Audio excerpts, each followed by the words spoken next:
షిరిడీ సాయిబాబా మరణం అక్టోబర్ 15, 1918. షిరిడీ సాయిబాబా భారతీయ గురువు మరియు సాధువు ఫకీరు. సాయిబాబా అసలు పేరు, జన్మస్థలం తెలియదు. సాయిబాబాను అనేకులు ముస్లింలు, హిందువులు కూడా సాధువుగా నమ్ముతారు.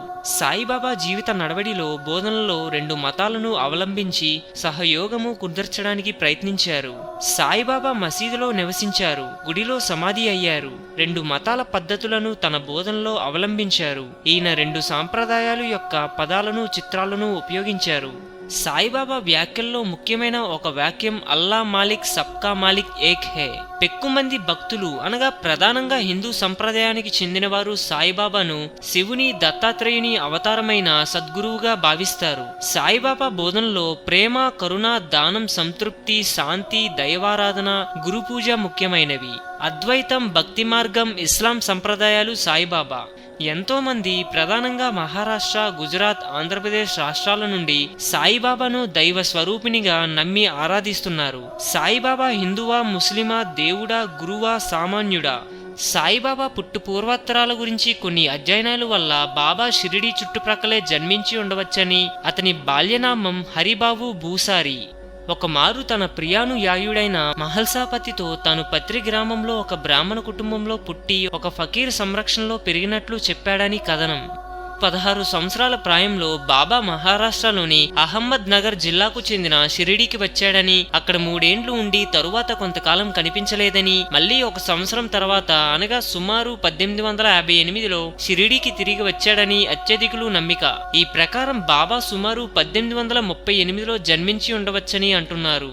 ఆ యువకుడు ఒక వేప చెట్టు క్రింద ధ్యానంలో రాత్రింబవళ్లు కూర్చుని ఉండేవాడు. అతనిని చూచి గ్రామస్తులు ఆశ్చర్యపడ్డారు. మహల్సాపతి, అప్పా జోగలే, కాశీనాథ్ వంటి ధార్మిక తన మసీదు వరండాలో సాయిబాబా 1858లో చాంద్ పాటిల్ కుటుంబపు పెళ్లివారితో కలిసి బాబా షిరిడీ వచ్చారు.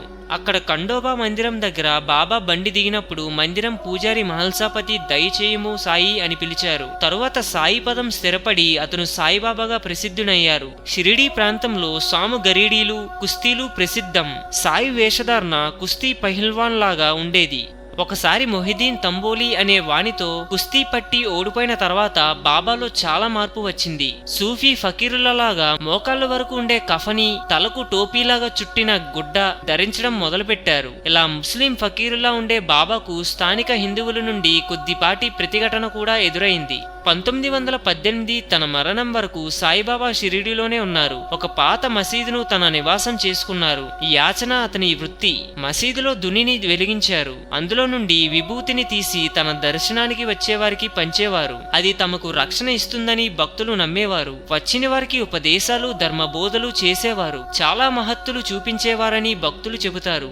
స్వయంగా వండి ప్రసాదాన్ని పంచేవారు. ఉత్సవాల్లో పాల్గొనేవారు. ఒక్కో మారు విపరీతంగా కోపం చూపేవారు. 1910 తరువాత సాయిబాబా పేరు దేశమంతటా తెలిసింది. గొప్ప మహత్తులు చూసే సాధువని లేదా అవతారమని విశ్వసించే భక్తులు పెక్కురు బాబా దర్శనానికి రాసాగారు. 1918 అక్టోబర్ 15 మధ్యాహ్నం 2:30 గంటలకి బాబా తన భక్తుని ఒడిలో మహాసమాధి చెందారు. అయినా దేహం బూటేవాడలో ఖననం చేయబడింది. అక్కడే సమాధి మందిరం నిర్మించారు. హిందూయిజం గురించి మరెన్నో గొప్ప గొప్ప విషయాలను తెలుసుకోవడం కోసం మా ఛానల్ని సబ్స్క్రైబ్ చేయండి. ఈ వీడియో మీకు నచ్చినట్లయితే లైక్ చేయండి, షేర్ చేయండి.